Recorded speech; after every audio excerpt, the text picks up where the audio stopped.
Every night my wife's sister, who lives rent-free in my house, went into my son's room. One day I set up a camera and saw things I never could have imagined. My name's Marcus Reed, and apparently, I'm running a nonprofit. Not the good kind with smiling kids on brochures. Mine's the Housing Freeloaders Since 2023 variety. The main beneficiary? My wife's sister, Tiffany, the self-proclaimed temporary guest who moved in for a few months. That was 18 months, 2 broken remotes, and roughly 6 gallons of missing orange juice ago. Tiffany arrived like a hurricane made of perfume samples and half-baked apologies. "Just until I find my own place," she'd said, dragging in more luggage than a runway model on tour. At the time, I didn't mind. Camille, my wife, said it would be good for family. I should have known family was code for Marcus, you're about to lose half your snacks and all your peace. Now, don't get me wrong, I love helping people. I just don't love feeding them indefinitely while they sleep till noon, binge Netflix on my account, and use my Wi-Fi like they're downloading the entire internet. Tiffany's morning routine is waking up around 11:58 a.m., declaring, "Ugh, I didn't sleep well," then pouring herself the last of my cereal while scrolling Instagram like it's a full-time job. I drive 18-wheelers for a living, long haul, state to state, mile to mile. There's something peaceful about endless asphalt and the hum of the highway. Out there, it's just me, the radio, and my thoughts, none of which complain about the thermostat being too cold.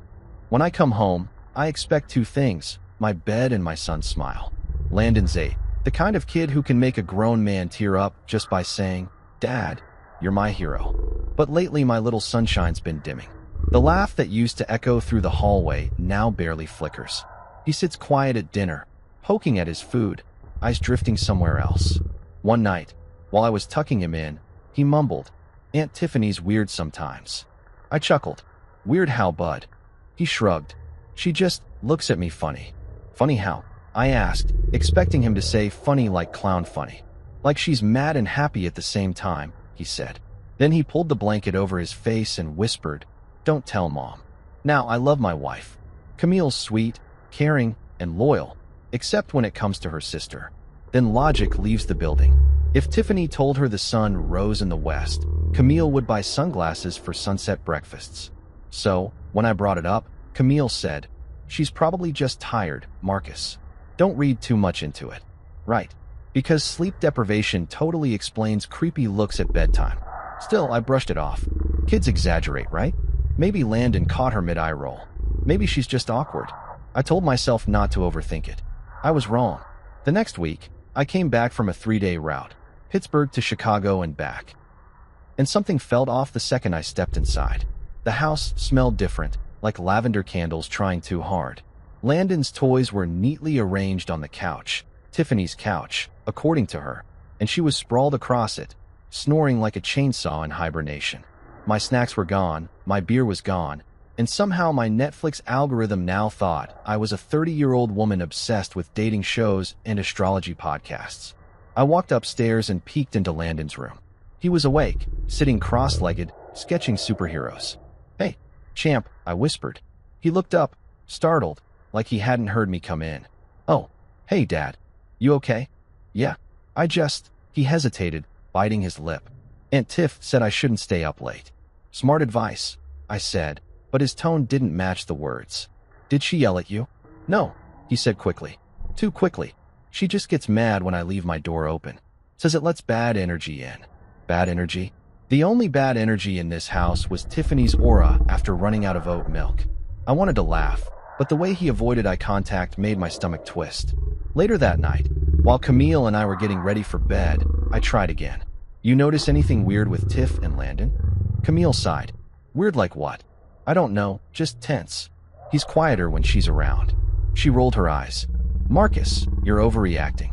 Tiffany's been a big help. She picks him up from soccer when you're gone." "Oh, great. Maybe she can start paying rent with her big help, too." Camille didn't laugh. "She's family," she said again, her go-to shield. "Yeah, and family should pitch in, not pitch tents in the living room." She groaned. "Not this again." I let it drop, but my radar was buzzing now. You know that instinct parents get, the one that hums louder the more you try to ignore it? Mine was going off like a smoke alarm. A few days later, I was leaving for another trip, this one a 4-day haul to Texas. Before I left, Landon hugged me tighter than usual. "You'll be back soon, right?" he asked. "Of course," I said, ruffling his hair. "What's up?" "Nothing." He looked down. "Just, can I sleep in your room while you're gone?" That stopped me cold. "Why?" He shrugged. "It's comfy. Does Aunt Tiff know you want to?" "Yeah, but she said no." "No?" Who the hell was Tiffany to deny my son access to his parents' room? I forced a smile. "Don't worry, buddy. When I get back, we'll have a guy's night. Just you and me. Pizza, games, no aunts allowed." He grinned, and for a second, the old Landon peeked through. But as I drove that night, the thought wouldn't leave me. Why would she care where he slept? What exactly went on when I was gone? When I returned home 4 days later, the house looked spotless, too spotless. Camille and Tiffany were at the kitchen table, sipping wine like everything was normal. Landon was upstairs, napping. I kissed my wife hello, nodded at Tiffany, and went to unpack. But something tugged at me again. The walls felt heavier somehow. I peeked into Landon's room. He was curled up, fast asleep, but his door was wide open. So much for bad energy. Then I noticed something odd. His nightlight, the one shaped like a little blue rocket, was unplugged. Landon never slept without it. I plugged it back in, turned to leave, and froze. There, on the dresser, was Tiffany's phone. Not just sitting there, propped up, camera facing the bed. Recording. My blood went ice cold. I picked it up, the red timer blinking. 6 minutes and 30 seconds of footage. I hit stop, trying not to smash it against the wall. Before I could even breathe, Tiffany's voice drifted from the hallway. "Oh, Marcus. I was just, looking for my phone." "Yeah," I said, forcing calm. "Found it." I handed it to her, my hands shaking. She froze, her eyes darting like a cornered raccoon. "Thanks," she muttered, grabbing it and walking off. I stood there for a good minute, staring at the spot where she'd been, trying to process. What the hell was that? Why was her phone filming my son sleeping? That night, when I tried to bring it up, Camille brushed it off again. "Marcus, you're letting your imagination run wild." Tiffany probably dropped her phone there accidentally. Accidentally propped it up at the perfect angle? I snapped. "You believe that? She wouldn't hurt Landon." "I didn't say she would. But something's off, and you know it." She crossed her arms. "You've been away too much. You're seeing problems that aren't there." "Right. Because the guy who actually lives in reality is always the problem." I didn't sleep that night. I kept thinking about Landon's flinch, his quiet tone, that camera.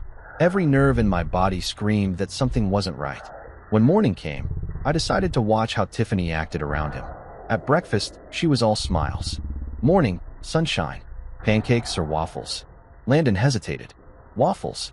She cut one and slid it onto his plate. "There's my favorite nephew." He muttered, "I'm your only nephew," and forced a smile that didn't reach his eyes. I watched her every move. How she leaned too close when she spoke to him. How he kept inching away. How Camille laughed like this was a Hallmark commercial instead of a red flag convention. After breakfast, Tiffany grabbed her keys and said she was going to the store. She returned 3 hours later with exactly one bag. Candles, of all things. Big, scented, creepy candles labeled things like protection energy and soul balance. She winked at Landon and said, "These will help you sleep." If there was ever a time to get suspicious, it was right then. I spent the rest of the day pretending everything was fine, but inside I was already plotting. My trucker brain works like GPS. Once it locks onto a destination, it won't quit rerouting till it gets there. That night, I lay awake listening to footsteps in the hallway.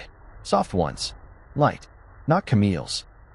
I glanced at the clock, 11:47 p.m. I heard Landon's door creak open. My pulse spiked.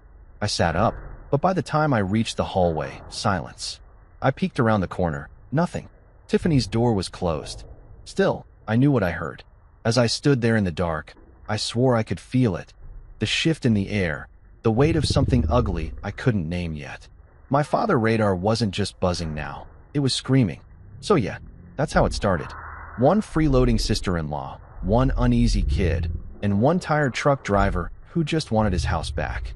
But deep down, I knew the problem wasn't about rent anymore. Something worse had moved in, and it wasn't planning on paying either. If laziness were an Olympic sport, Tiffany would have taken gold, silver, and bronze, then complained that the medals clashed with her outfit. Every day, she managed to contribute absolutely nothing while acting like she was curing cancer by existing.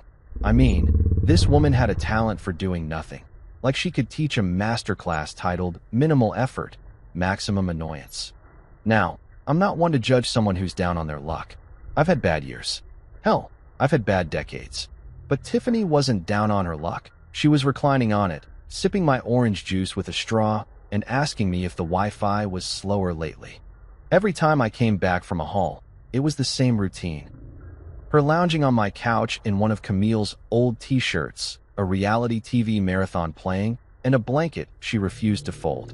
She'd greet me with, "Hey, big spender, did you bring me anything?"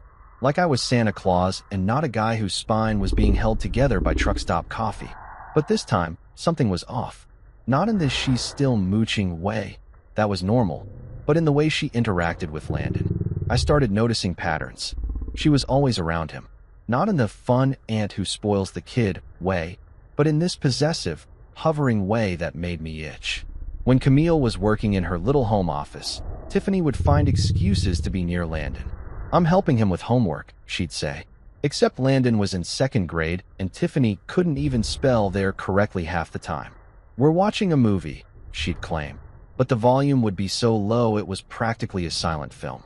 And Landon, the kid who used to run to greet me at the door, now seemed quieter every day.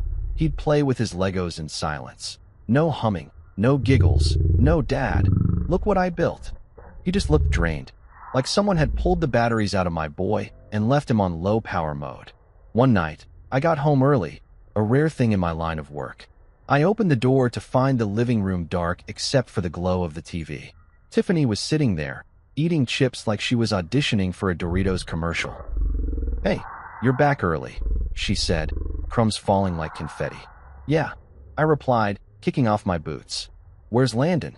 She didn't look away from the screen. "Asleep. He was tired." I raised an eyebrow. "It's only 8. Kids get tired," she said flatly, like that was a valid scientific explanation. Camille was upstairs taking a shower, so I wandered down the hallway to peek into Landon's room. His door was cracked open, the light from his rocket nightlight spilling into the hallway. He was asleep, but even in sleep, something looked off. His little face was tense, his hands balled into fists. And then, I noticed Tiffany's door. Closed. Lights off. Except I could hear faint movement. Whispering, maybe. I crept closer. The whispering stopped. I knocked lightly. "Tiff." No answer. Weird. I shrugged it off and went back to bed, telling myself I was just tired. But my gut said otherwise.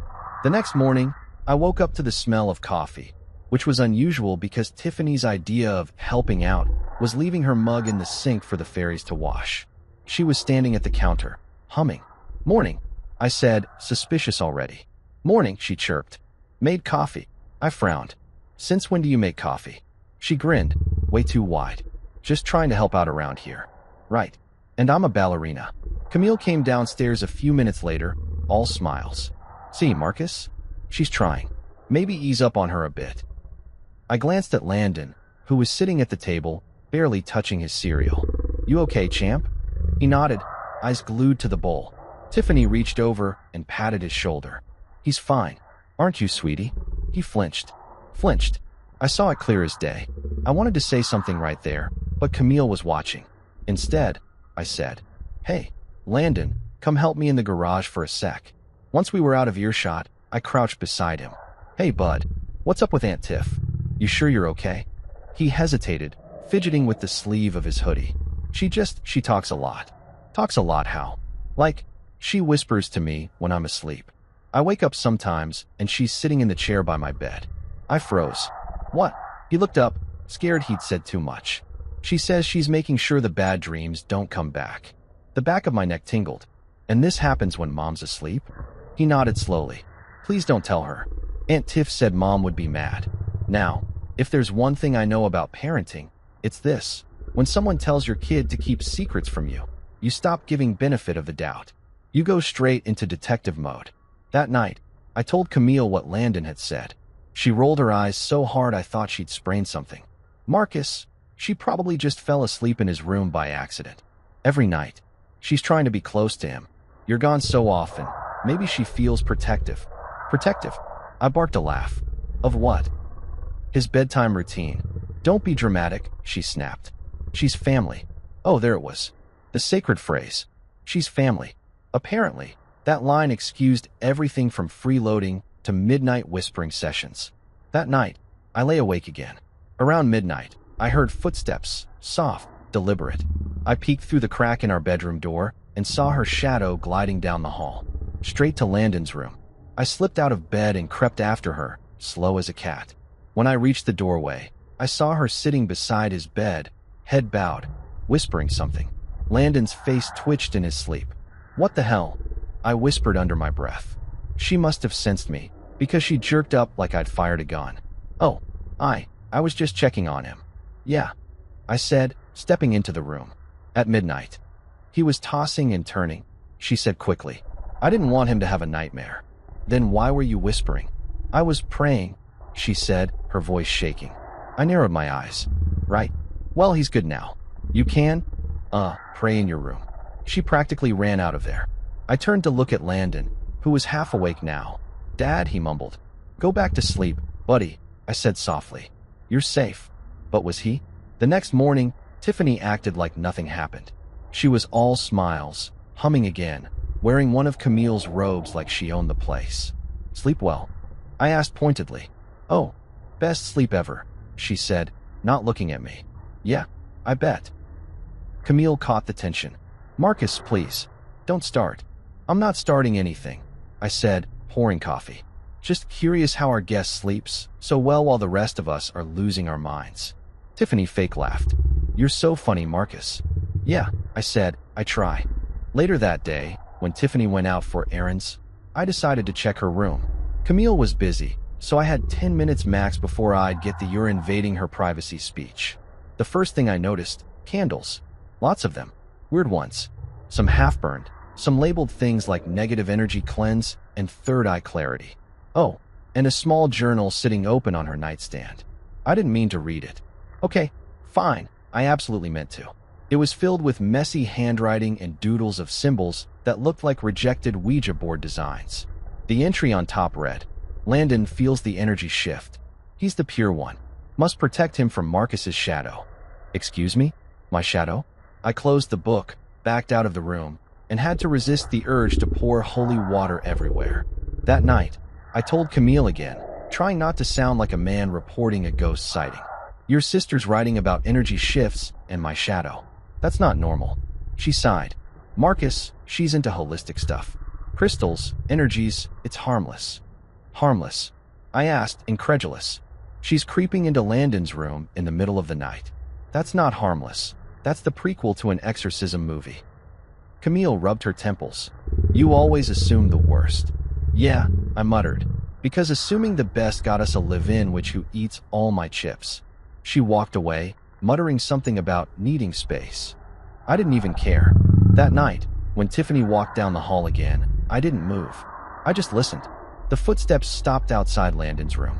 The door creaked open, then shut again. I didn't sleep. My gut had stopped buzzing.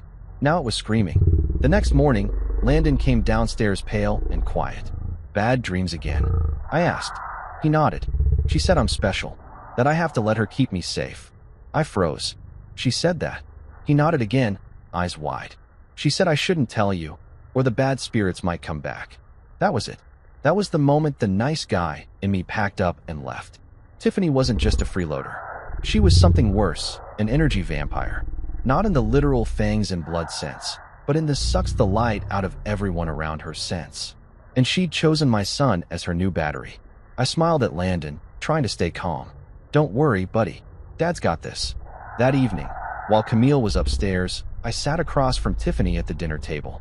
Hey, Tiff, I said casually. How's the vibe in the house lately? She blinked. The vibe? Yeah, the vibe. The energy. You know, since you're all about that. She tilted her head, suspicious. It's fine. What? Just wondering, I said, leaning forward. Because mine's about to change real soon. She forced a laugh. What's that supposed to mean? I smiled all teeth. You'll see. She didn't know it yet, but I'd already made up my mind. I was done playing nice. Done being the landlord of lunacy. It was time to expose her for what she really was, and I knew exactly how to do it. There's a certain kind of silence that hits a house when something's wrong. Not the peaceful kind after a long day. I mean that heavy, electric stillness where even the fridge hum sounds like it's holding its breath. That's what our home felt like lately. Like the walls knew something I didn't. Tiffany was still in full freeloading glory. Same, "I'll get a job soon" speech, same pile of Amazon packages addressed to my name. But now there was this extra layer of weird, mostly centered around bedtime. Landon used to be easy. Bath, pajamas, a little Captain Galaxy story, and he'd be out like a light. Now bedtime was a battle. He'd stall, fake bathroom breaks, say he wasn't tired. The first time I brushed it off as kid stuff. The fifth time, I started paying attention. It was around 9:30 one night when I caught him sitting on his bed, wide-eyed, staring at the hallway. "Everything okay, bud?" I asked. He nodded quickly, too quickly. "Yeah, just not sleepy." "Did you drink soda again?" He shook his head. "No, it's just," he trailed off, chewing his lip. "Just what?" He hesitated. "Aunt Tiffany walks around at night." My heart skipped. Walks around how? She talks to herself. Sometimes she stops at my door. Now, I've heard my fair share of strange truck stop confessions in my life, but hearing that from my 8-year-old hit different. I forced a chuckle to keep him calm. Probably just stretching her legs. "You know how your aunt is." He didn't laugh. "She whispers things." "What kind of things?" He shrugged. "I don't know. It's like she's talking to someone else." That was it. The laugh died in my throat. "All right," I said, keeping my voice light. "You tell me next time you hear her, okay?" He nodded, clearly relieved. But as I turned off the light, his small voice followed me. "Dad." "Yeah, bud. Don't tell her I told you." I froze. "Why not?" "She said you wouldn't understand." That right there, that sentence, hit like a brick to the ribs. Wouldn't understand. Oh, I understood plenty. I just didn't know what I was understanding yet. The next few nights, I kept watch. Every time I was home, I stayed up past midnight pretending to scroll my phone. Camille thought I was doom-scrolling truck memes. In reality, I was timing Tiffany's nightly patrol. Sure enough, around 11:45, her door creaked open. Soft steps padded down the hallway. I cracked our bedroom door just enough to see her silhouette. Pale nightgown, barefoot, hair messy like she'd been running her hands through it. She moved slow, deliberate, like she didn't want to wake anyone, or didn't want to be caught. She stopped outside Landon's door. For a full minute, she just stood there. Then, quietly, she slipped inside. Now, I wanted to believe she was checking on him. I really did. But even my dog, rest his soul, never took that long to check on anything. After 5 minutes, I couldn't take it. I walked down the hall and pushed the door open. Tiffany spun around like she'd been hit with a spotlight. "Oh my God, Marcus," she gasped. "What are you doing?" I said. I heard him talking in his sleep," she stammered. I was making sure he was okay. Landon stirred, half awake. "Dad, it's okay, buddy," I said softly, not breaking eye contact with her. "Go back to sleep." Tiffany was pale as flour. I didn't mean to." "Maybe next time," I interrupted. "Try doing that from your room." She opened her mouth like she wanted to argue, but then just nodded and slipped past me, mumbling something about bad dreams. The second she left, I leaned against the doorframe, pulse pounding. I looked down at Landon. His breathing was fast, shallow. He was pretending to be asleep. I wanted to scoop him up, take him right into our room, lock the door, and sleep with one eye open. But I didn't want to scare him more. Instead, I whispered, "You're good, champ. Dad's here." The next morning, Tiffany acted like nothing happened. She came down in her robe, hair wrapped in a towel, holding her mug like she was auditioning for a Folgers commercial. "Morning," she chirped. Camille smiled. "Morning. Did you sleep well?" "Like a baby," Tiffany said. "Yeah, if the baby was possessed." I poured coffee and said nothing, but I could feel my eye twitching. She was too calm, too chirpy. Landon came down, dragging his backpack. I noticed his dark circles. They were new. "You sleep okay?" I asked. He just shrugged. Camille frowned. "He's been tired lately. Maybe too much screen time." "Yeah," I said slowly. "Screen time." I didn't want to start a fight at breakfast, but I was done pretending this was normal. My radar wasn't buzzing anymore. It was screaming into a megaphone. That afternoon, I decided to do a little investigating. Nothing dramatic, just dad-style reconnaissance. When Tiffany left to go for a walk, translation, visit Starbucks, and scroll Instagram for 2 hours. I peeked into her room. The first thing I noticed was that her bed looked untouched. The sheets were flat, crisp, like no one had slept there. I frowned. She wasn't sleeping here, so where the hell was she sleeping? Then I saw it. A small lamp on her nightstand, left on. Underneath it, a notebook. Curiosity got the better of me. The handwriting inside looked like someone trying to write poetry after 3 Red Bulls. Energy flows where fear grows. One page read. Another said, "The boy's light dims at night. I must keep him safe." Excuse me, what? I slammed it shut just as I heard the front door open. I barely made it out of the room before she came upstairs humming. She looked at me suspiciously. "Hey, Marcus, what are you doing up here?" "Checking the smoke alarm." I lied. She nodded slowly. "You're always watching things, huh?" "Yeah," I said, forcing a smile. "Old habit." When I got downstairs, I sat on the couch, mind spinning. My wife's sister wasn't just lazy, she was strange. And possibly delusional. That night, I decided to test something. I told Camille I had a late delivery run to cover for a friend. She kissed me goodnight and went to bed. Instead, I parked my truck a few blocks away and crept back into the house through the side door like I was in a low-budget spy movie. The house was dark, dead quiet. At 11:50, Tiffany's door creaked. I held my breath. She stepped out in that same pale nightgown, holding something in her hand, a small bottle. She tiptoed down the hallway. My heart hammered as she opened Landon's door. I crept closer and peeked in. She was standing over his bed, unscrewing the bottle cap. She poured a few drops into her hand, oil or something, and whispered, "Protect your dreams, little one." That's when Landon stirred and whispered, "Aunt Tiff." She froze, then smiled down at him. "Shoo, it's okay, sweetheart. Auntie's helping you." "Helping him with what?"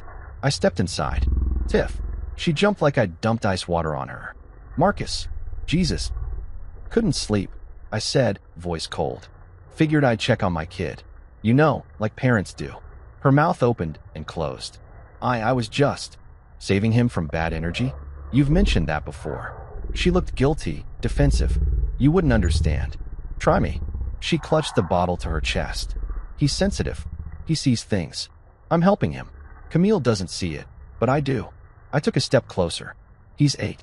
The only thing he sees at night should be dreams about Spider-Man." Her face twisted. "You don't get it, Marcus. You bring home bad energy. From your job. From all that anger." "Anger?" The only anger I had was right now, directed at the barefoot moon worshipper invading my kid's dreams. "Go to bed, Tiffany," I said quietly. "Now." She glared at me, but she went. When she was gone, I looked at Landon. He was trembling. "Dad." "Yeah, bud. What's wrong with Aunt Tiff?" I sighed, tucking the blanket around him. "She's just confused. But you don't have to worry. I'm here now." He nodded, eyes drooping. "Can you leave the light on?" "Of course."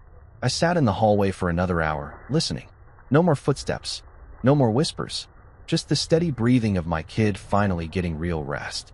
When I crawled into bed beside Camille later, she murmured sleepily, "Everything okay?" "Yeah," I whispered. "Everything's fine." Lie of the century, because something was definitely not fine. Whatever Tiffany thought she was doing, it wasn't just being weird. It was deliberate, repetitive, and every time she crept into that room, she took a little more of Landon's light with her. So I made a promise to myself that night, the kind of promise dads make when instinct kicks in. The next time she pulled one of her midnight visits, I wouldn't interrupt. I'd watch. I'd record. And when I had proof, not even Camille could deny what her sister had turned into. That was the night nice Marcus clocked out for good. You ever hit that point where your gut keeps screaming at you so loud, you start arguing with it? That was me. Every nerve in my body was saying, "Marcus, it's time to stop pretending your freeloading sister-in-law is just quirky." But the logical part of me, the part that still believed in not causing a scene, kept whispering, "Don't do anything drastic." And then I remembered who I was. A long-haul truck driver who'd once duct-taped a side mirror back on with gum wrappers and attitude. I don't do subtle. I do solutions. So the next morning, I told Camille I had a delivery in Albany that'd keep me overnight. In reality, I was heading straight to Best Buy like a man on a mission. Now, if you've ever walked into a tech store while clearly up to something, you know the look the employees give you. Part concern, part, is this guy planning a heist? The kid at the counter, name tag reading Trevor, greeted me with way too much enthusiasm. "Hey man, looking for a new TV today?" "Nope," I said.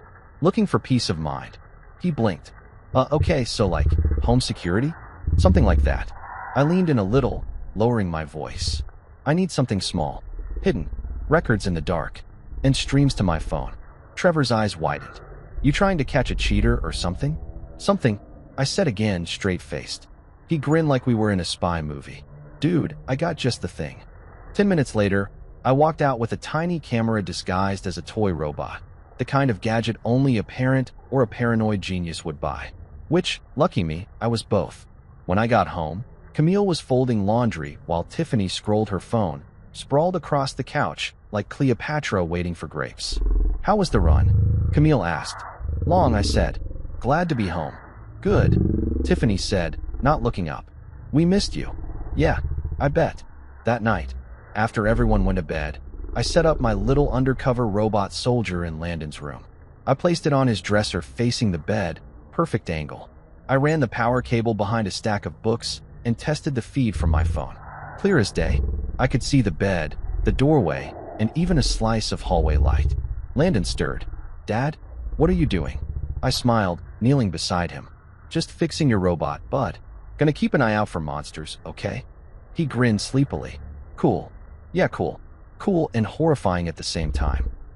I kissed his forehead and went to bed, pretending like this was just another Tuesday.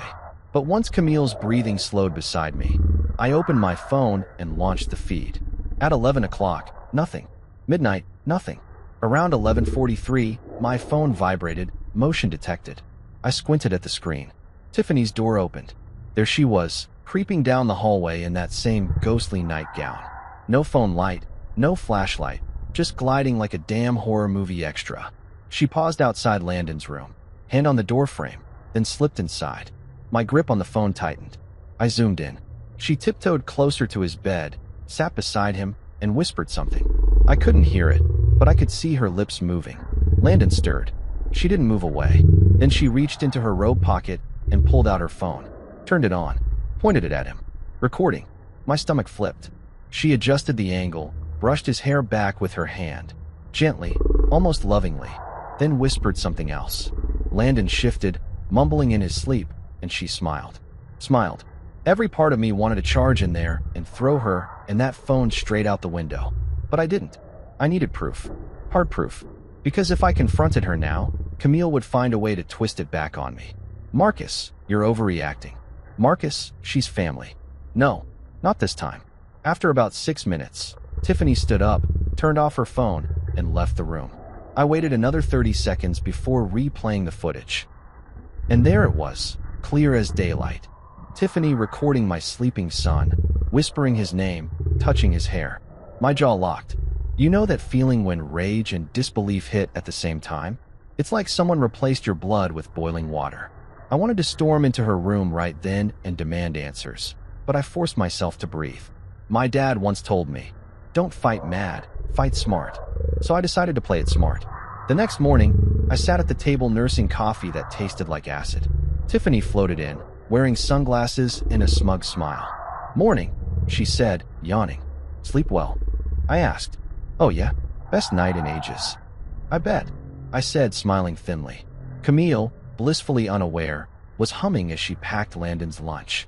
"Tiff, can you grab some milk from the store later?" "Sure thing," she said. I watched her. She didn't meet my eyes. After Camille left for errands, I caught Tiffany alone. "Hey, mind if I ask you something?" She looked up from her phone. "What's up? You record a lot of videos on that thing." Her eyebrows shot up. "What?" "No. What? Just wondering," I said, sipping my coffee. "Because you left it out the other night. In Landon's room." She froze. I must have dropped it." "Uh-huh," I said flatly. "Dropped it, positioned perfectly toward his bed, and hit record?" Her face went pale. "You're crazy, Marcus." "Maybe," I said, leaning closer. "But not as crazy as someone sneaking into an 8-year-old's room with a camera." Her eyes darted toward the hallway, calculating her next lie. I was checking on him. He was having nightmares. I chuckled darkly. "And the camera helps with that?" She said nothing, just grabbed her mug and scurried off. I waited for Camille to come home before dropping the bomb. She was unloading groceries when I said, "We need to talk." Her immediate sigh told me I was about to enter another round of Defend the Sister. "What now, Marcus?" she said, not even looking up. "Tiffany's been recording Landon while he sleeps." She froze, turning to me. "What?"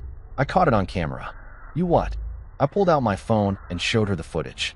Camille watched silently for about 10 seconds, then pulled back like she'd touched fire. "You filmed her?" My heart dropped. "Wait, what?"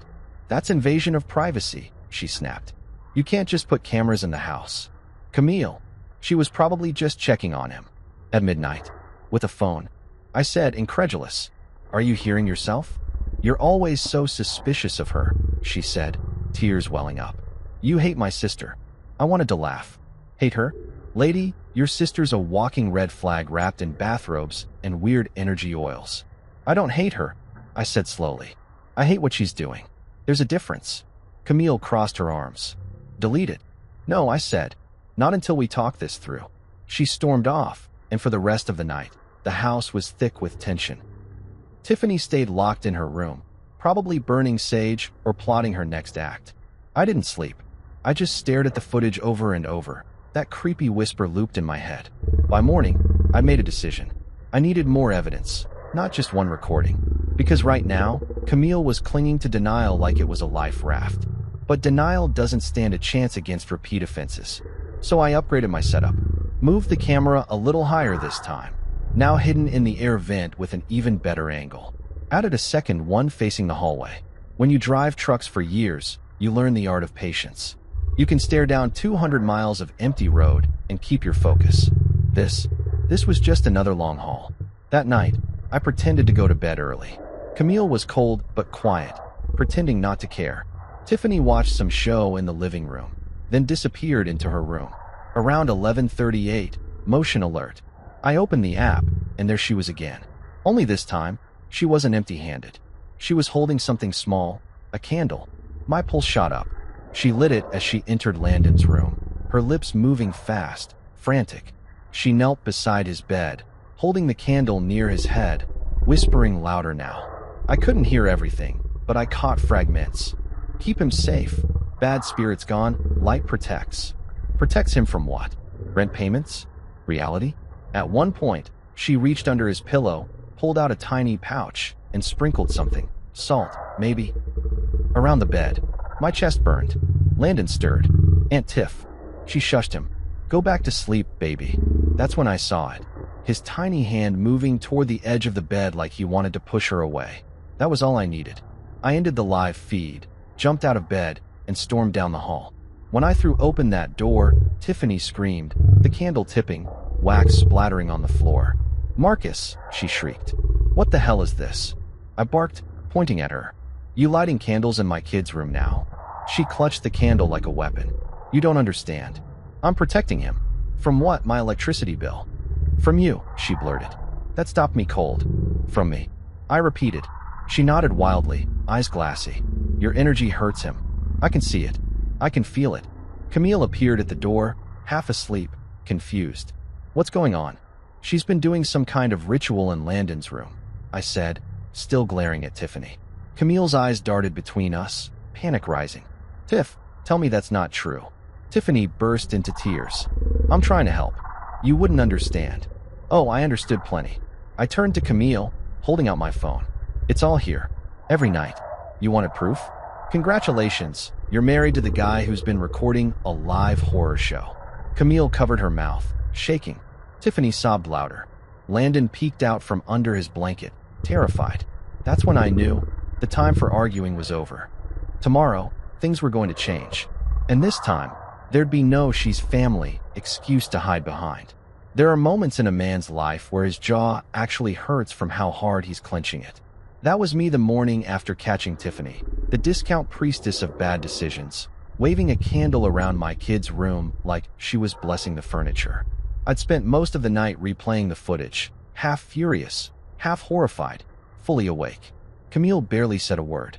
She just stared at her coffee like it might explain the nightmare her sister had turned our home into. The next morning, I tried to play it calm. Not easy when you're living with someone who treats midnight witchcraft like yoga. Tiffany waltzed into the kitchen in her silk robe, humming. She had the audacity to say, "Morning. I made smoothies." "Oh, good," I said. "Detoxing from your exorcism?" Camille glared at me. Tiffany blinked. "I don't know what you mean." I smiled thinly. "You know exactly what I mean." Camille snapped. "Marcus, not now. We've all had a long night. Some of us longer than others," I muttered, sipping burnt coffee. Tiffany stormed off, but not before mumbling something about negative male energy. "Yeah, sure, sweetheart. It's called testosterone and paying rent." After she left the kitchen, Camille dropped her voice. "You can't keep provoking her." "Provoking her? She's out here whispering over candles in my son's room like it's The Conjuring, and I'm the problem." "She's not well," Camille said softly. "You saw her. She needs help." "Great," I said. "There's a therapist on Google Maps 2 blocks away. Not in my guest room." Camille looked torn. "She's family, Marcus. We can't just—" There it was again. The sacred chant of denial. She's family. I stood up. "You keep saying that like it's a free pass to be insane." She frowned. "She's just lost. You don't understand her like I do." "Oh, I understand her fine," I said.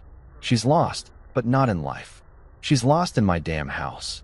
I walked out before I said something unforgivable. Because, trust me, I was close. That day, I had to take my truck out for a local run. But even behind the wheel, the whole situation kept looping in my head. Tiffany creeping in the dark. My kid flinching. Camille pretending it was fine. When I got back around sunset, I noticed Landon on the couch watching cartoons, but he wasn't laughing. His little shoulders were hunched. That kid could read a room better than most adults. He knew tension was thick enough to slice with a butter knife. "Hey, champ," I said gently. "You okay?" He nodded, eyes glued to the TV. "Mom home." "In the kitchen," he said softly. "Aunt Tiff's upstairs." "Good," I muttered. I went to the kitchen. Camille was cutting vegetables like the knife had personally offended her. "You want to talk?" I asked. "About what?" she said, still chopping. "About your sister recording our son like she's making a weird documentary." Her hands froze. "I told you. She was trying to help."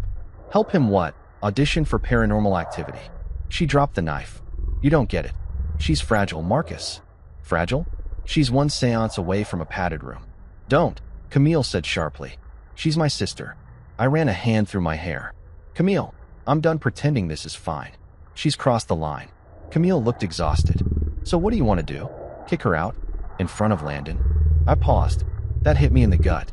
"I want to protect my kid," I said quietly. "Whatever that takes."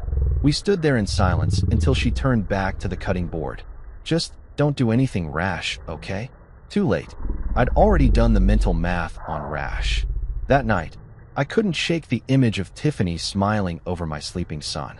So I decided to check the new footage again. The cameras were still rolling. When I opened the app, I expected silence. Instead, the timeline showed another clip. Last night, 2:17 a.m. My stomach dropped. I hit play. The footage showed Tiffany standing in Landon's doorway again. But this time, she wasn't alone.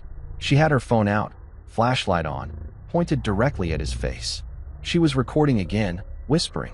I cranked up the volume. Her voice was clear this time. "You look just like him when he was little. You'll understand when you're older." My chest tightened. "Like who?" I fast-forwarded. She brushed his hair with her fingers, still talking softly. "Don't worry. Aunt Tiff will always protect you from bad people, even if they're in this house." I felt something snap inside me. I stormed upstairs, adrenaline pounding. When I reached her door, I didn't knock. I kicked it open. Tiffany shot up in bed, startled. "Marcus, what are you?" I held up my phone. "You want to explain this?" She blinked, feigning confusion. "What are you talking about?" I hit play. Her voice filled the room. "You look just like him when he was little." Her face drained of color. "Where did you get that? You think I wouldn't find out?" I warned. "You've been filming my son like a lunatic." She jumped off the bed. "Stop it. You're scaring me." "Good," I snapped. "Maybe now we're even." The door behind me opened. Camille, wide-eyed. "Marcus, what's happening?" "She's been recording Landon again," I said, showing her the phone. Tiffany screamed. "He's lying. He's making me look crazy." "Sweetheart, it's right here," I shouted, thrusting the phone toward Camille. "Play it." Camille hesitated. Tiffany was crying now, big, ugly sobs. He hates me, Cammy. He's always hated me. Camille's hands shook as she took the phone. She played 10 seconds, then stopped. Marcus, what the hell is this? That's what I've been trying to tell you. Tiffany wailed. It's not what it looks like. I stared at her, incredulous. Oh really? What does it look like then, Tiff? A bedtime vlog. I was just checking on him, she said through tears. He's been having nightmares. You're gone all the time, and Camille's tired. Somebody has to care. That somebody, word hit me wrong. You don't get to say that, I growled. You live under my roof, eat my food, and record my son. You're lucky I don't call the cops right now. Tiffany's face twisted. You wouldn't dare. Try me. Camille stepped between us. Enough. We stood there, a 3-person standoff at 2 in the morning. Landon's light flicked on down the hall. Mom, he called softly. Camille rushed to him. Go back to bed, baby. It's okay. But it wasn't okay. None of it was.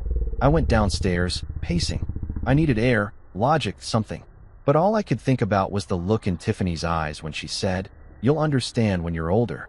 Understand what? When Camille came down 20 minutes later, she looked shell-shocked. She's sleeping now, she whispered. Good, I said. Tomorrow she's leaving. Marcus. No. I mean it, Camille. I don't care if I have to pay for her hotel. She's out. Camille rubbed her temples. You can't just throw her out in the middle of a breakdown. Then call her an Uber to a therapist.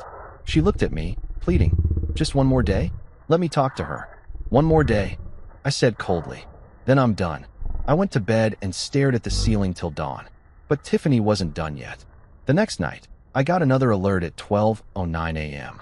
I opened the feed, half hoping it was a false alarm. Nope, there she was again. But this time, she wasn't recording Landon. She was talking to him. He was awake, sitting up, looking scared. She held his hand. Don't worry, baby. Aunt Tiff's gonna take care of you. You'll be safe soon. From who? He whispered. She smiled, this slow, twisted thing that made my skin crawl. From the ones who don't understand you. That was enough. I didn't wait this time. I charged in, flipped on the lights, and shouted, Get away from him. Tiffany jumped up like a startled cat. Marcus, stop.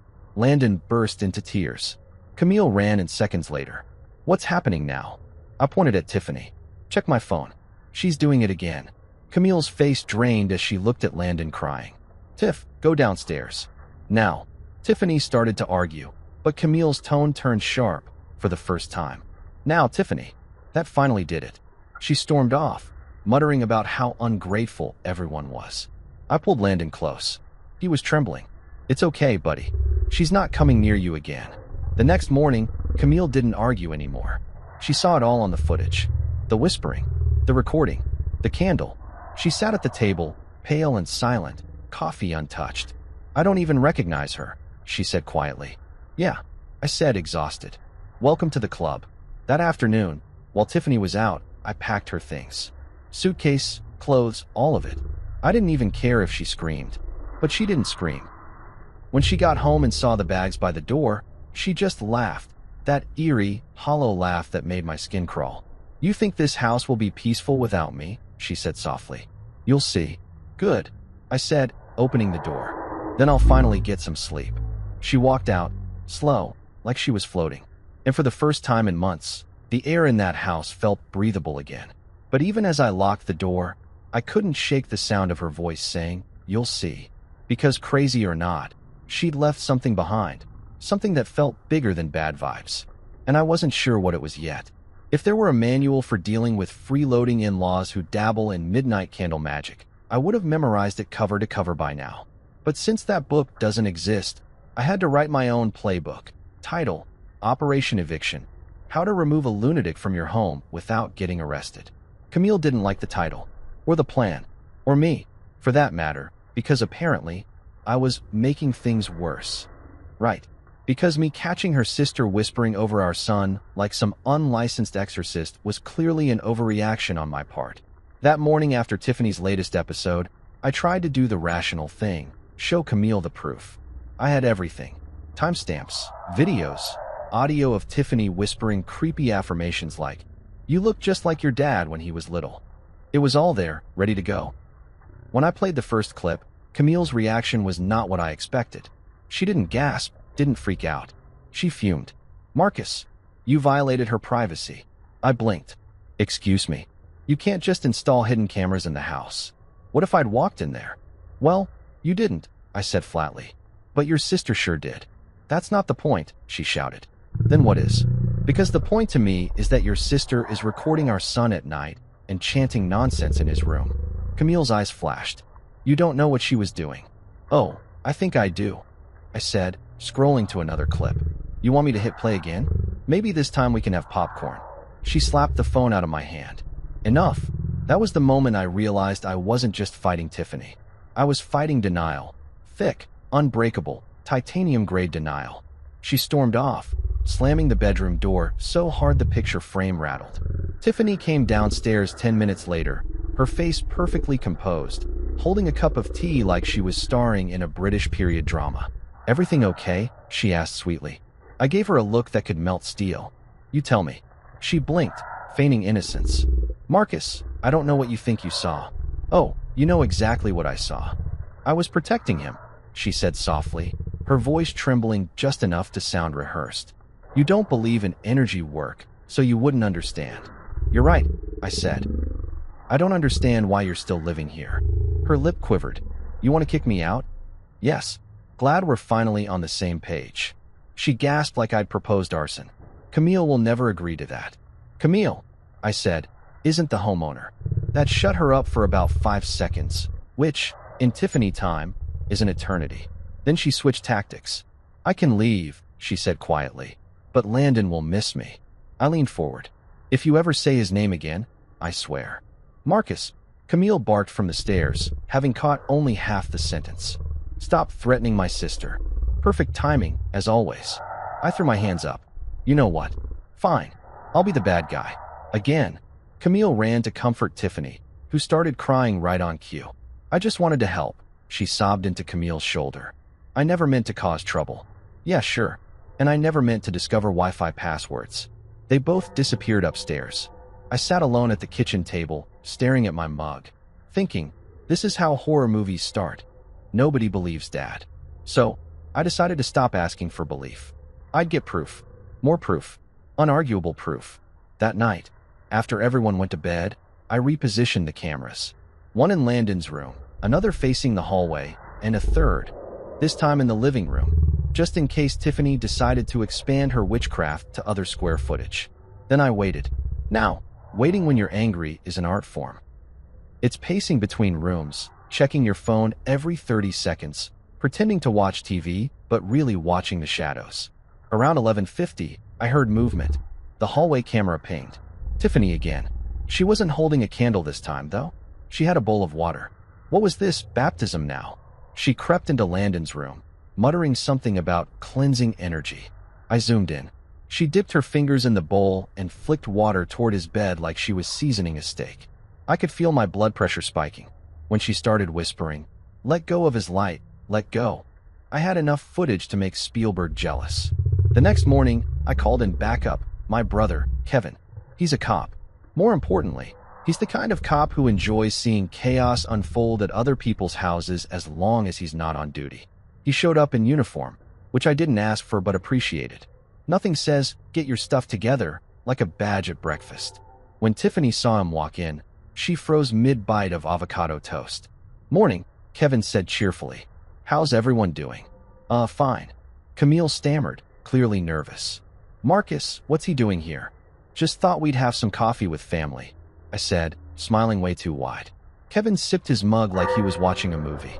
"So, Tiffany, I hear you've been losing sleep lately?" Her eyes darted to me, panic creeping in. Sometimes." "What?" "Because," I said, pulling out my phone, "I think I know why." I cast the footage to the TV. Tiffany's face appeared on screen, creeping into Landon's room, bowl of water in hand, whispering nonsense. Camille gasped. Kevin nearly choked on his coffee. "Ma'am," he said, turning to Tiffany. "What exactly were you doing?" Tiffany's face crumpled. "It's not what it looks like." Kevin raised an eyebrow. "You sure? Because it looks like you're performing some kind of ritual in a kid's room." "I was helping," she cried. "He's been seeing shadows. You don't understand. This house has bad energy." "Oh, it's got bad energy, all right," I said. "Mostly because of you." "Marcus," Camille snapped, still processing. Let her explain. Explain? I repeated. What's left to explain? We've got 4 angles, full audio, and enough evidence to get her banned from every babysitting app in America. Kevin tried to stay neutral, but even he couldn't help it. Camille, this isn't normal, he said gently. You need to take this seriously. Camille's voice trembled. I didn't think it was that bad. I turned to her. You wanted proof. Here it is. Tiffany suddenly stood up, her tone changing from panicked to furious. You're trying to make me look crazy, she screamed. You've hated me since the day I moved in. Oh, don't flatter yourself, I said. I've hated plenty of freeloaders before you. You're just the most theatrical. Stop mocking me, she shrieked. Kevin stood, calm but firm. Ma'am, I think it's time you leave. Camille's eyes filled with tears. Tiff, please. Tiffany turned on her sister. You're choosing him over me? Camille hesitated, voice cracking. You need help, Tiff. That broke her. Tiffany screamed, a raw, frustrated sound, and shoved her chair back so hard it hit the wall. Fine, she spat. You'll regret this. Both of you. Already do, I said under my breath. Kevin escorted her upstairs to pack. 10 minutes later, she came down with 2 suitcases, mascara streaked down her face like war paint. She stopped at the door and turned toward me, her voice eerily calm. You think you've won, Marcus, but you don't understand what's in this house. I crossed my arms. Lady, the only thing in this house that needed to leave is leaving. She stepped out, and I slammed the door behind her. The silence that followed was deafening. Camille sank into a chair, eyes distant. I can't believe she's gone. Believe it, I said, and let's keep it that way. Kevin gave me a look, half proud, half, I told you your in-laws were nuts. You did the right thing, he said quietly. I nodded, but my stomach twisted. Yeah, just wish it didn't feel like I had to nuke the whole situation to do it. He clapped my shoulder. Sometimes that's what it takes. After he left, Camille and I didn't speak for hours. We just sat in separate rooms, pretending the sound of the dishwasher was normal. But underneath the silence was this new kind of tension, grief mixed with relief. That night, Landon came into our room holding his blanket. Is Aunt Tiff gone for real? Yeah, buddy, I said softly. She's gone. He nodded, visibly relaxing. Can I sleep here tonight? Of course. When he crawled between us and finally drifted off, I felt that gnawing sense of dread lift, just a little. For the first time in months, the house felt still. No whispering, no candlelight, no energy cleansing. Just quiet. But as I stared into the dark, I couldn't stop thinking about Tiffany's last words. You don't understand what's in this house. Because as crazy as she was, she'd said it with conviction. And I couldn't shake the feeling that she meant it. There's a particular kind of calm that comes after you've thrown someone out of your house. That sweet silence that feels like the walls themselves are sighing in relief. That was the vibe for the first 24 hours after Tiffany left.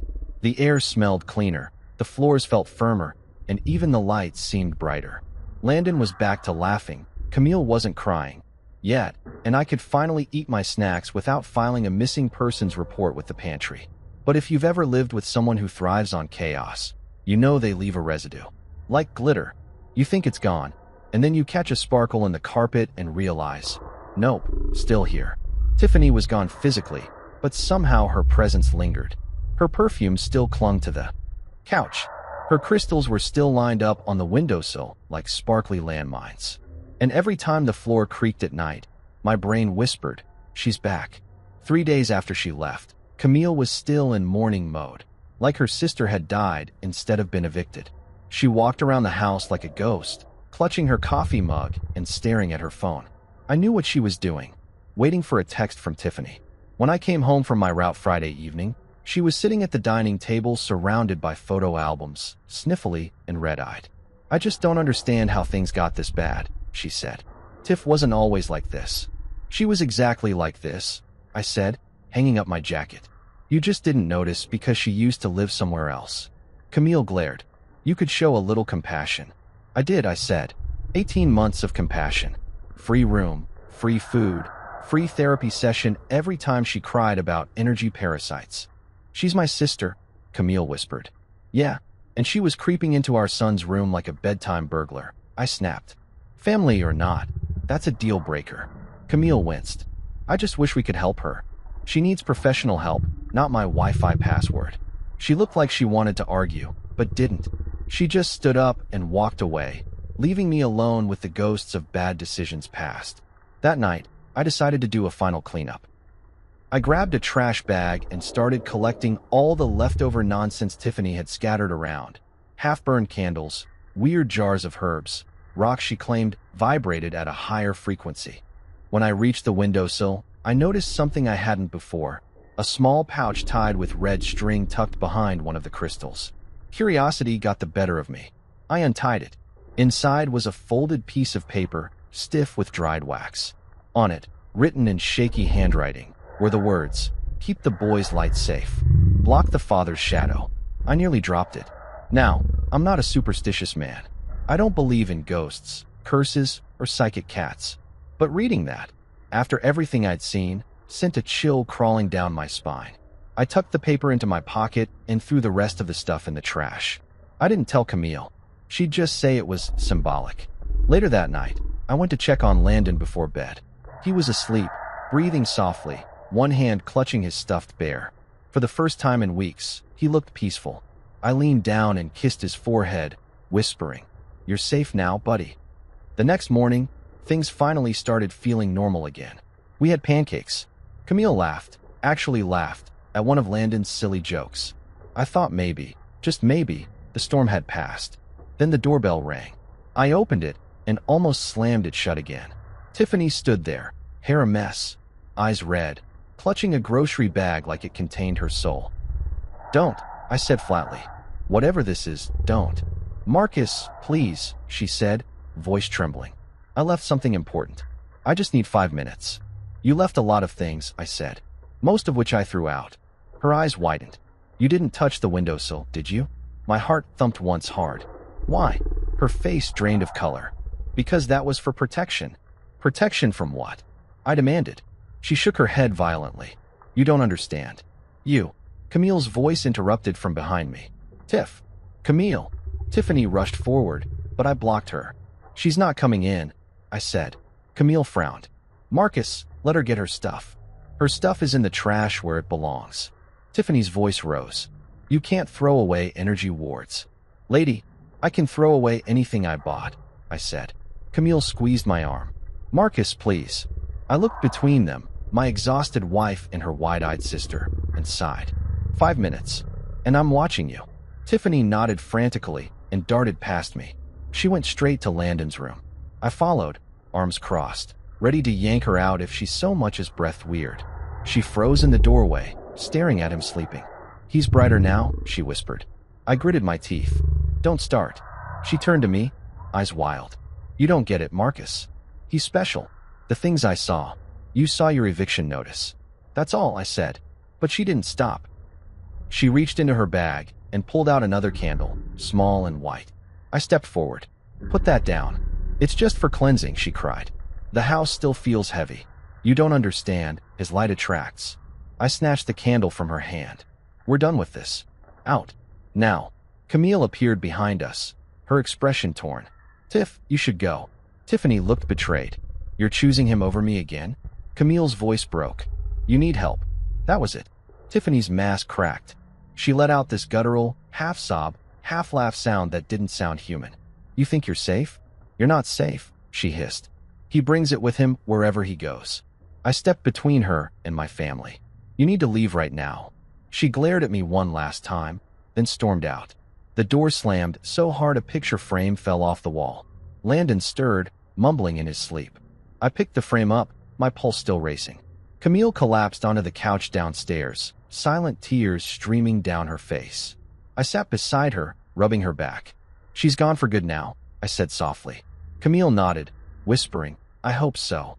But that night, hope felt like a fragile thing. Around midnight, I woke up to a noise, a faint humming sound. I thought maybe Camille left the TV on. But when I looked at her, she was fast asleep. The sound was coming from the hallway. I sat up, heart pounding. Slowly, I got out of bed and opened the door. The air felt charged, heavy, like static before a storm. The hallway light flickered. I followed the humming to Landon's room. His door was slightly open. My stomach twisted as I pushed it wider. He was sitting up in bed, eyes half open, mumbling something I couldn't understand. "Buddy." I whispered. He didn't respond, just kept murmuring. Then I saw it, a candle on his nightstand. Unlit, but unmistakably the same kind Tiffany had held earlier. I grabbed it, my hands shaking. Where did you get this? I asked gently. Landon blinked like he was waking from a dream. Aunt Tiff said it would keep the bad things away, he mumbled. She gave it to me before she left. My throat went dry. When did she give it to you? The day she moved out, he said. She said not to tell. I sat there for a long moment, staring at that stupid candle. I wanted to laugh, cry, and throw it out the window all at once. Instead, I carried it downstairs and threw it in the garbage. Then I took the trash out to the curb and slammed the lid so hard it echoed. When I came back in, the house was quiet again. But that uneasy feeling, that thick air, stayed. The next morning, Camille noticed the bags under my eyes. Rough night. Didn't sleep well, I admitted. She frowned. I dreamed about Tiff. She was standing by Landon's bed, humming. I froze mid-sip of coffee. That's weird. Because I heard humming, too. She laughed nervously. We're probably just paranoid. Yeah, I said slowly. Probably. But the truth was, I didn't believe that. Because when I went to take out the trash later that day, the can was empty. And sitting on top of the lid, clean and unburned, was that damn candle. The candle sat on the trash can like it was mocking me. Clean, unburned, and perfectly upright. Even though I'd thrown it out 12 hours earlier and it had rained half the night. I just stood there on the porch in my hoodie, dripping coffee on the concrete, staring at it like it might blink first. You know that feeling when logic and panic start fighting in your brain? One part screaming, it's wind, it's coincidence, stop being weird. And the other part whispers, yeah, but what if it's not? That was me, standing there like an idiot at 7:14 a.m., trying to rationalize how a candle Houdini'd its way out of a garbage can. Camille came up behind me, rubbing her eyes. You've been out here for 10 minutes. What are you doing? I pointed. Explain that. She squinted. What? The candle? Maybe the garbage guys left it. They don't collect on Sundays. Then maybe a raccoon. Raccoons don't respect wax placement. Camille. She sighed. Marcus, you're tired. You've been paranoid since she left. Please just let it go. Let it go. She said it like we were talking about a parking ticket. I didn't respond. I just picked up the candle, stared at it a second, then shoved it into my jacket pocket and went back inside. All morning, the house felt wrong again. Not loud wrong, quiet wrong. Landon was off too. He was usually a chatterbox during breakfast, but he just sat there, poking his scrambled eggs.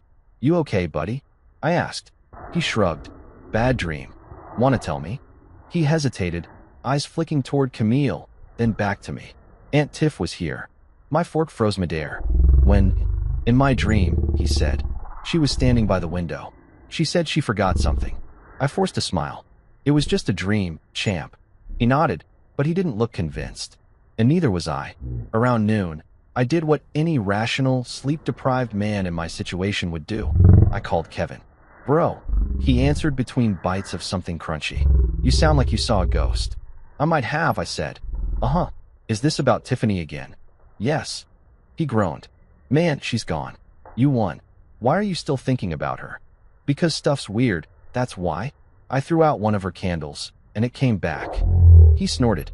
You sure Camille didn't fish it out to make peace with her sister's spirit? Not funny. I'm serious, man. People process things differently. She dreamed about Tiffany last night. So did Landon. That made him pause. Okay, that's kinda creepy. Yeah, I said. And I found one of those weird notes she left, talking about blocking my shadow. All right, Kevin said, the humor gone from his voice. I'm coming over. He showed up an hour later in jeans and his off-duty badge clipped to his belt like he was auditioning for CSI, Suburbia. All right, he said, setting down his coffee. Show me what you've got. I pulled out the folded note and the candle.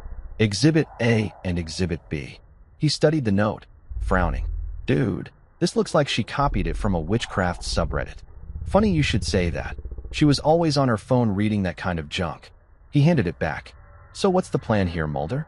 You want me to call this in as a haunting? No, I want you to admit this isn't normal. Kevin shrugged. It's weird, sure, but not illegal. Neither is losing your mind, apparently. I muttered. He gave me a look. Marcus, you've been under stress. You kicked out your wife's sister, you're arguing with Camille every day, and you're working too much. That kind of pressure messes with your head. So you think I imagined the videos? The candles? The whispers?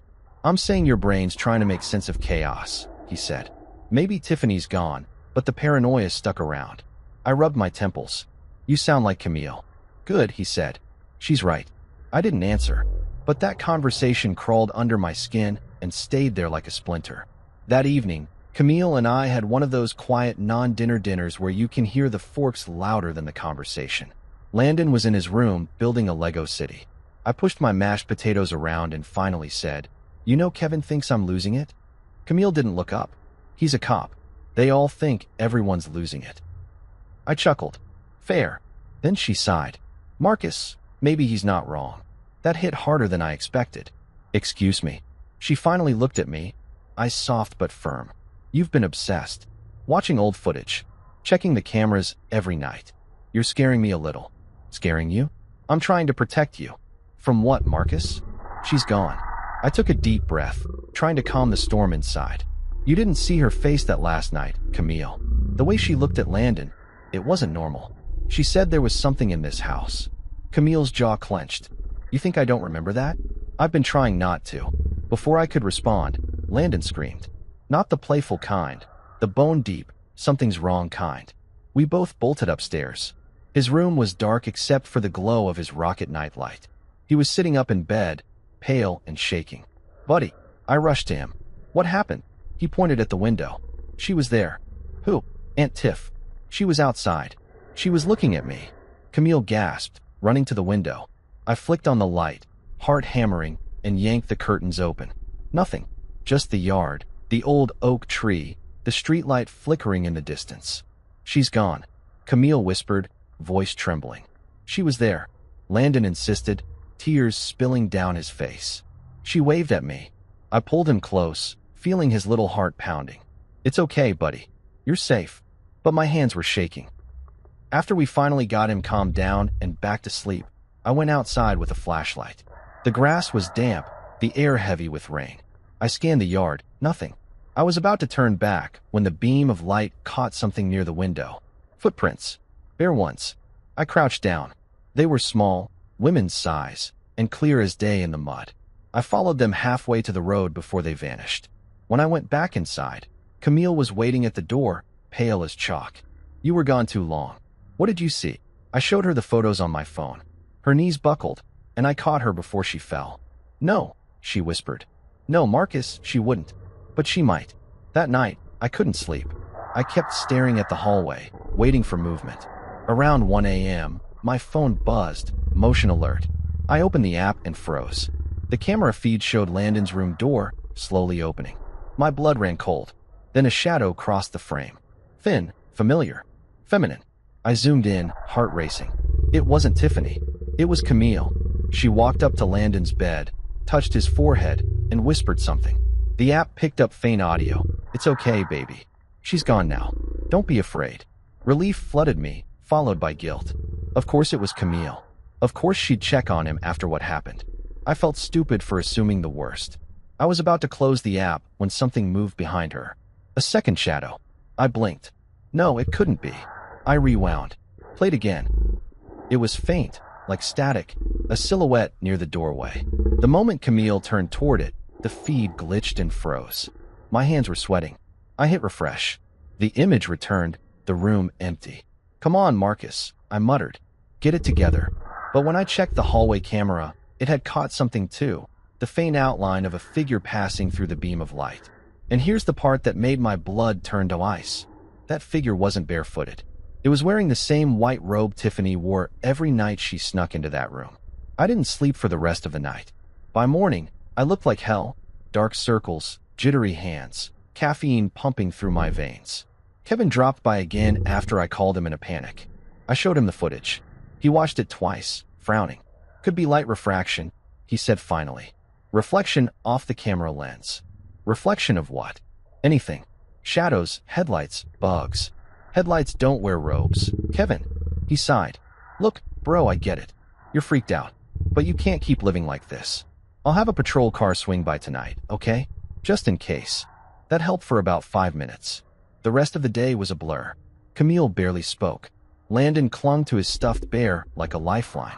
And me? I just watched. Every noise, every flicker, every shadow. That night, around 11:30, I turned on all the lights. I didn't care if the electric bill doubled. I wasn't playing games anymore. Camille came downstairs in her robe. "Marcus, you need to stop." "I'm not stopping until I know she's gone for good," I said. "She's not here," Camille said softly. "You're scaring Landon." "And me?" I looked at her, really looked at her. "You didn't see what I saw." "No," she whispered. "And I don't want to." She turned to go upstairs, but I caught her arm. "Camille, what if she's right? What if there is something in this house?" Her expression hardened. "Then we deal with it together. But right now, you're the one haunting us." That stung more than I'd admit. But later, when she'd gone to bed, I checked the footage again, frame by frame. And there it was. In the last clip, just before the hallway camera cut off, you could see a hand, pale, thin, brushing against the wall. And on the wall, in faint chalk, were 3 words. "I told you, if you've ever lived through a nightmare long enough, you start craving normal like it's oxygen." After everything, the whispers, the videos, the candle, the footprints, I wanted nothing more than to sit in my kitchen, drink mediocre coffee, and pretend my family wasn't one seance away from a Netflix documentary. But peace in my house had apparently filed for bankruptcy. Camille and I weren't talking much after that night. The "I told you" written on the wall felt like a bruise we were both pretending not to touch. She'd quietly scrubbed the words away the next morning, muttering about chalk residue and Landon's imagination. Right. Because my 8-year-old definitely wrote cursive ghost graffiti at 3 a.m. I wasn't sleeping much either. Every creak in the house made me twitch. Even the fridge sounded judgmental now, humming like it was saying, "You brought this on yourself, Marcus." Then, one glorious Tuesday, something changed. The house was quiet, normal quiet, not horror movie quiet. No camera alerts, no late night whispers. Landon was laughing again, watching cartoons, spilling cereal on the floor. Camille looked lighter too, humming as she packed his lunch. For the first time in weeks, the air didn't feel thick. I dared to believe maybe, just maybe, the storm was finally over. And because I'm an idiot with misplaced optimism, I decided to celebrate. I called it my eviction party. No guests, no banners, just me, a 6-pack, and a Sharpie to write House Rules 2.0 on the fridge. It was petty, therapeutic, and very on-brand for a man one coffee spill away from losing it. Rule number 1, no rent-free relatives. Rule number 2, no spiritual seances. Rule number 3, no exceptions. I taped it to the fridge, cracked open a beer, and raised it in a private toast. To peace, sanity, and finally taking my damn house back. It felt good. For about 30 seconds. Then the doorbell rang. Now, I wasn't expecting anyone. Kevin was on night shift, and the Amazon guy didn't usually deliver at 7 p.m.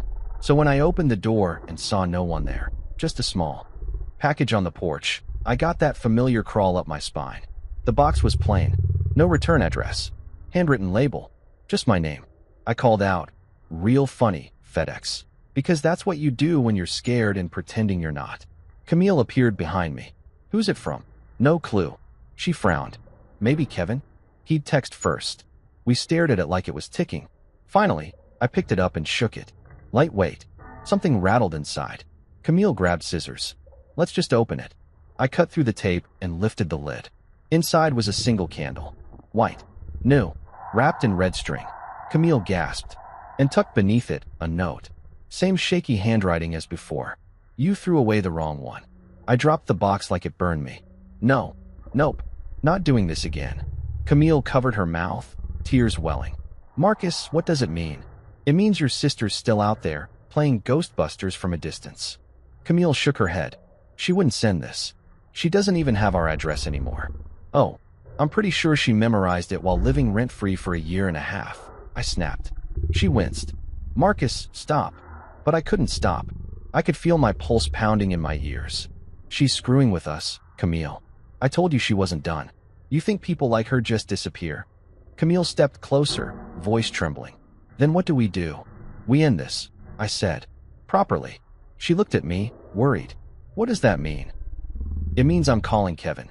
10 minutes later, my brother pulled up, siren off, headlights cutting through the dark like we were in a bad cop show.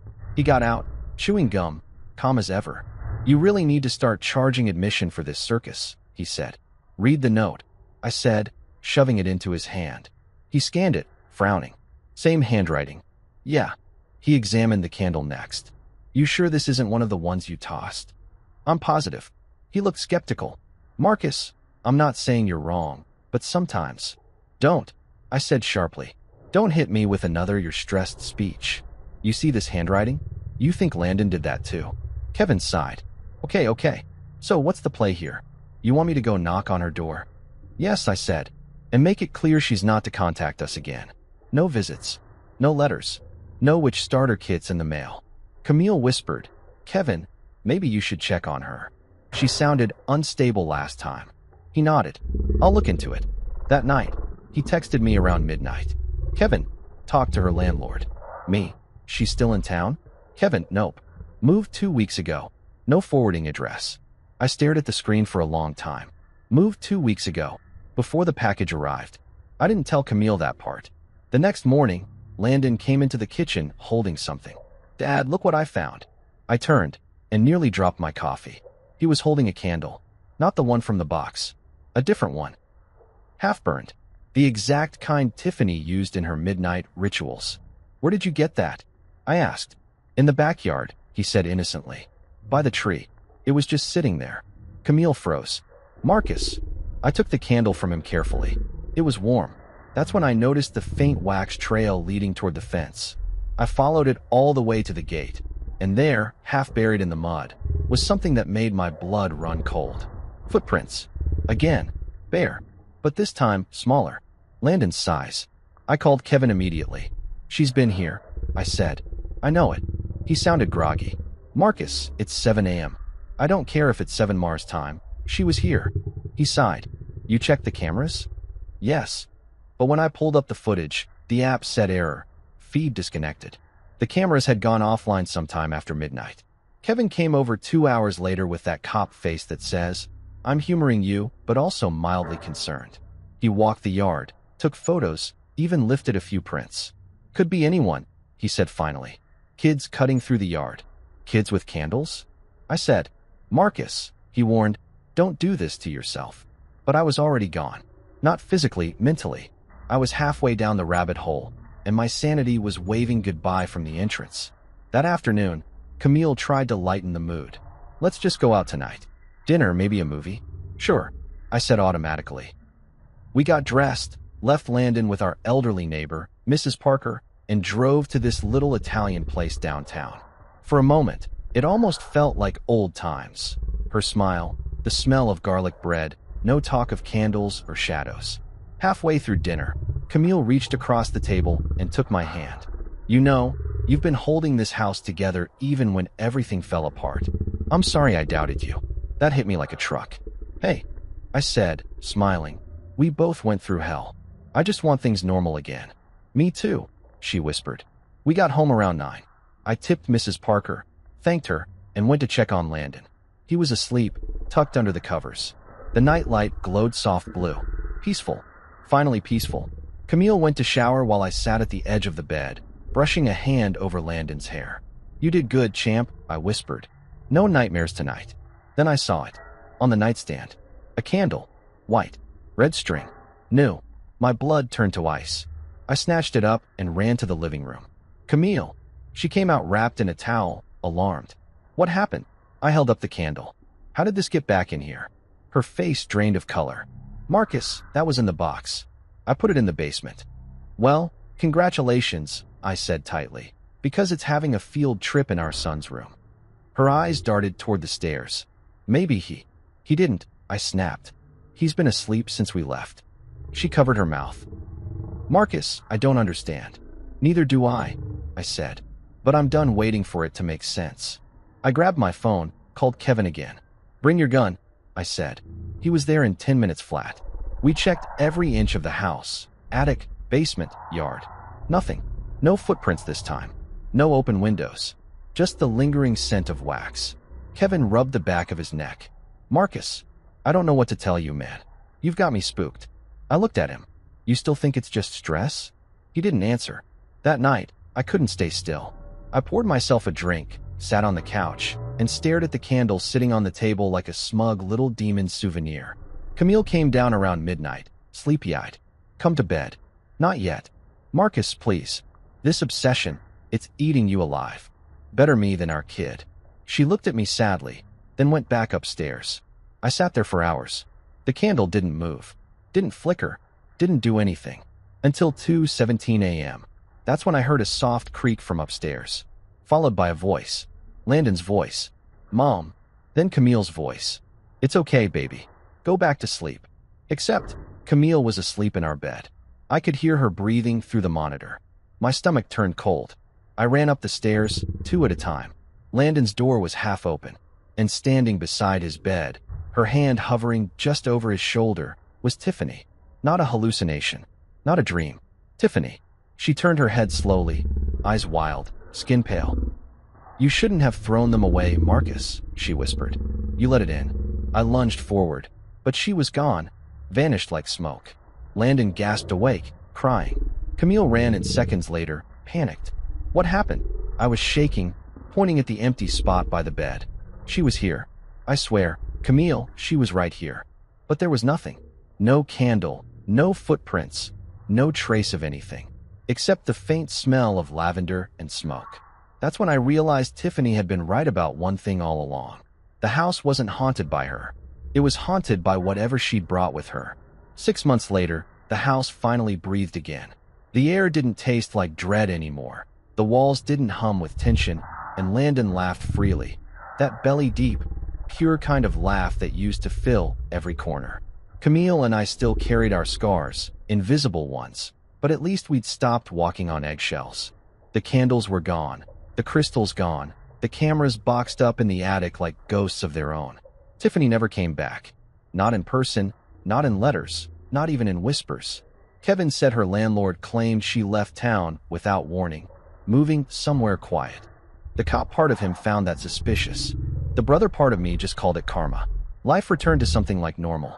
I went back to driving my routes, those endless stretches of highway that never asked questions.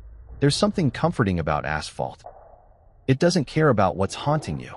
It just keeps going, mile after mile, until your thoughts finally shut up. Sometimes, when I'm halfway between states and the sky's too dark to tell where it ends, I think about that night, about what Tiffany said before she vanished. "You let it in." Maybe she was talking about herself. Maybe she was talking about something else. Either way, she wasn't wrong. I had let it in. The doubt, the fear, the exhaustion.